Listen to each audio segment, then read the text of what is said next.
Good evening, everyone. I'm Eric Fagan, your Fort Bend County Sheriff. I'm really sad to have this press conference today.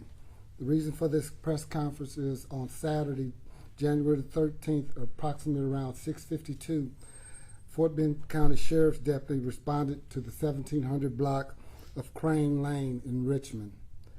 We were responding to a call made by a juvenile who made a statement that someone was at the home shooting family members. When deputies arrived, they found 2 surviving children hiding from the shooter. 5 people were found dead. 3 adults and 1 8-year-old child. And then the shooter committed suicide. So we had 4 homicides at this event. This event is something that we prayed that would never happen. This event is something that we pray that we could prevent. But something like this sometimes is non-preventable. We work hand in hand with the Women's Center. Our detectives that were out there on the scene handled the scene with respect and dignity as much as we could to investigate what had happened. The family members had no idea what was going to happen. Through the investigation, we found out that the suspect was returning home to return a child from visitation. The grandmother was trying to take the child to bring him in, and the suspect wanted to come into the home, and the grandmother allowed him to come into the home, had no idea his intent. When he met his ex-wife at the home, an investigation showed that he wanted to get reunited, and when she refused, that's when the shooting supposedly took place. At this time, I would ask Miss Windland, from the Women's Center to come up to speak, to let everyone know that there are services here in Fort Bend County that you can use when you suspect any type of domestic violence or anything like that, to reach out to law enforcement. Now I would have Miss Windland to come up at this time from the Women's Center to say a few words. Thank you, Sheriff Fagan. You know, Fort Bend Women's Center has been serving this region for over 43 years, and our deepest sympathies to the family and over their great loss. You know, there are a lot of signs and warning signs of domestic violence, and it's important for people to realize that there are good resources out there to get help, and early on. If an individual is in a relationship if an individual in a relationship, family, or household is using violence or coercion to keep control over another person, then domestic abuse is happening.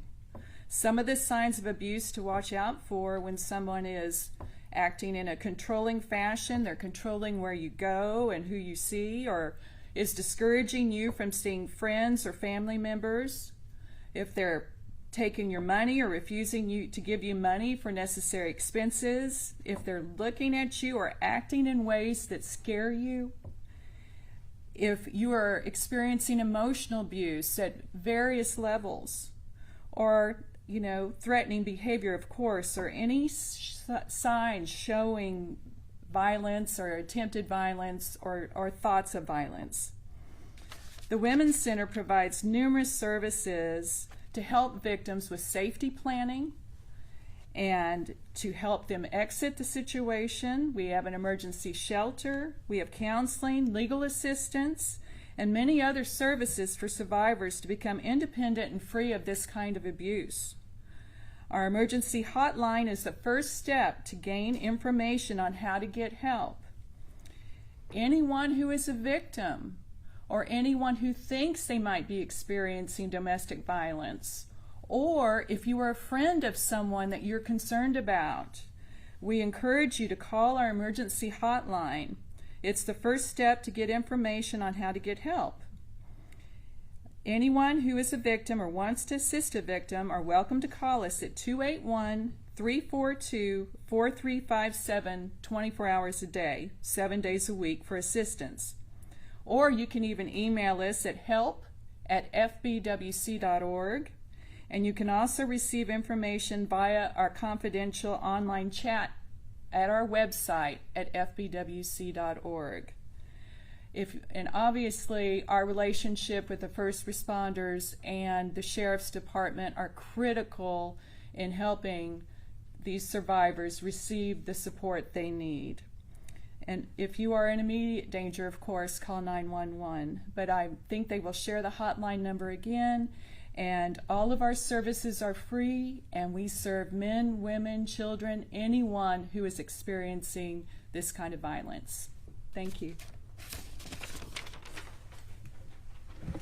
I want to reiterate one thing that she said that is very important. Just because someone didn't hit you, just because someone didn't hold you by force, if you think that you're involved in any type of domestic violence, call, reach out for help. Reach out for help. Any signs, any type of sign, you need to reach out for help. The sooner you reach out for help may help prevent something like this from happening. At this time, if you have any questions, yes. Can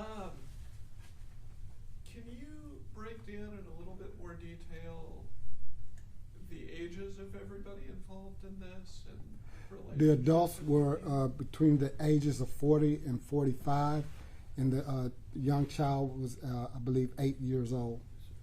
And was that the child that was being returned from visitation? No, it was the niece of the suspect, the niece of the suspect. So the child being returned was one of the children hiding? Yes. And how old were those two children? I believe 13 and 7. And was everyone in the house related? Yes. So were all of these victims residents of the house, or were there some visitors? Some were visiting at the time, and the rest was residents. And have we had any prior calls to this house? No, and that's why I was saying no calls at that house, but at the suspect and wife, they had one call, but it was a disturbance call. It was only a verbal argument. That's what I'm saying, that if you have any thought that domestic violence is being there, someone overly being aggressive, anything like that, let us make that decision. Call us for help. You may not recognize the signs, but we do, people at the Women's Center. That's why it's vital, the sooner the better, to reach out for the help. And as Ms. Wendland said, it's free. It's a free service, and it's here. But it can't be used if you don't reach out for the help. One thing I'm known for saying here at the office, if I don't know about it, I can't do anything about it. And that's the same with the Women's Center. If they don't know about it, it's nothing they can do about it. We need the public's help, not just the victim, neighbors. If you see something, you can report it as well. Will you identify the suspect this time? Yes. This Captain Simon.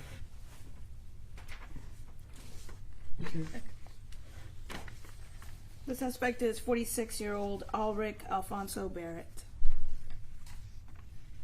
Can you spell that?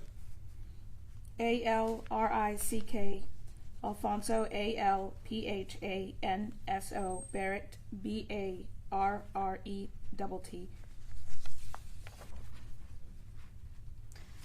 And are you going to be identifying the victims? For the family, at this time, we will not be identifying the victims' names. I will tell you, it was 2 adult females, and 1 adult male, and then an 8-year-old child. And can you tell us if one of those adult females includes the suspect's wife? Yes. Estranged wife. Estranged wife, correct. Are there any surviving adults in the house, or just the two children? Yes, the grandmother. Okay. And I know that you said you had the one call about the verbal disturbance between this couple previously. Any other calls with Barrett himself? Is he known to your department at all? At this time, we don't see anything else, or we're still looking into that. When was the first call?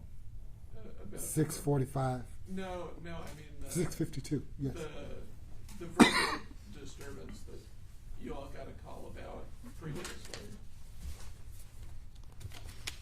that was on January 25th of 2023.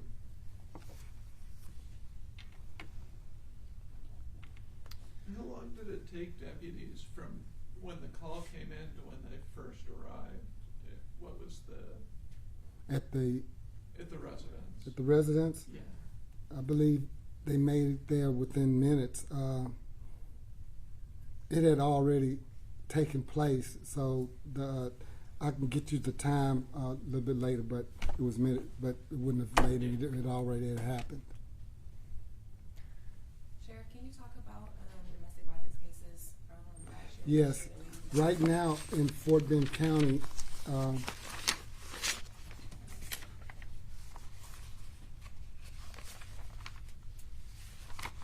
where's that sticky?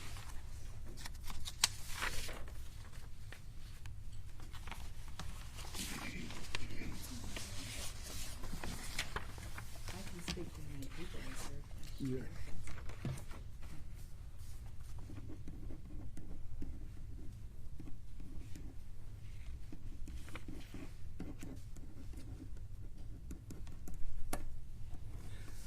In 2023, approximately 3,900 calls for domestic violence.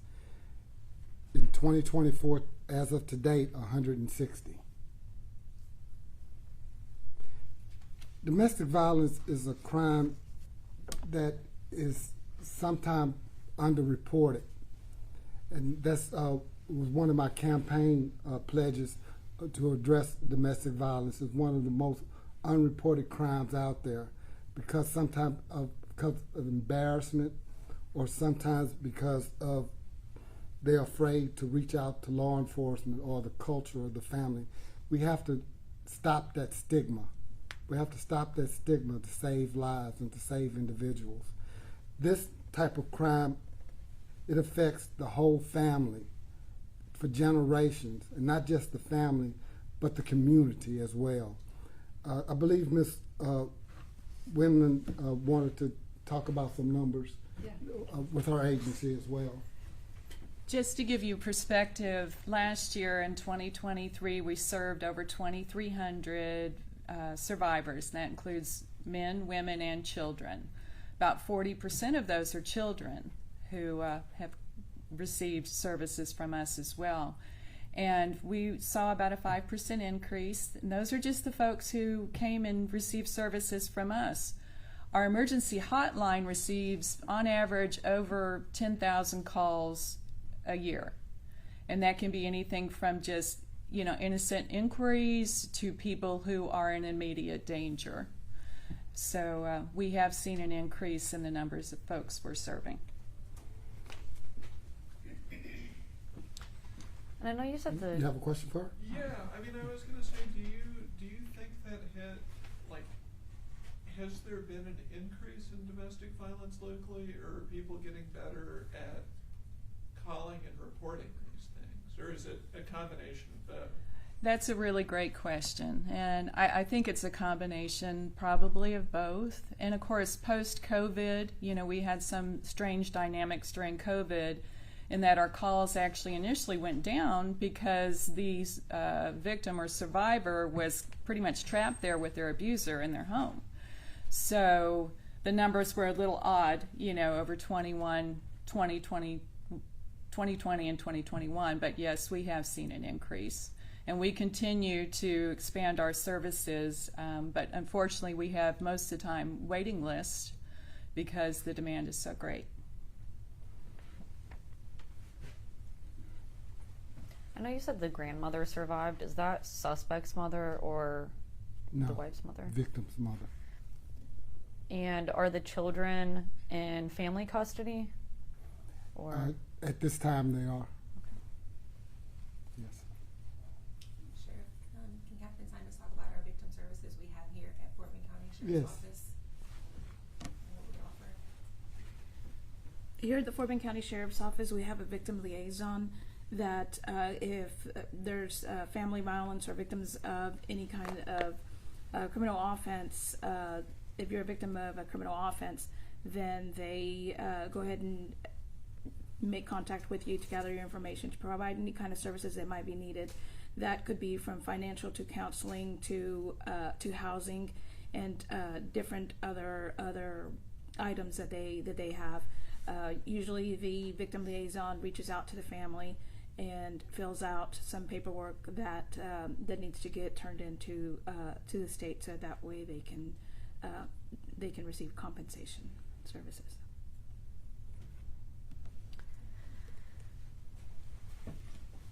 I know this is kind of a hard question, but when it comes to the crime scene itself, were all of the victims in one space, or did it seem like this suspect went throughout the house? They were at home, and it was during the morning time, so some victims were in separate rooms. Like asleep? We don't know if they were asleep or not, but all of them were in night clothes. Any other questions? Who called 911? Because when I was going back and listening, I think it was like a juvenile or something Yes. that called 911. He said he knew the shooter. Can you expand on that? It was the 13-year-old young male that made the call.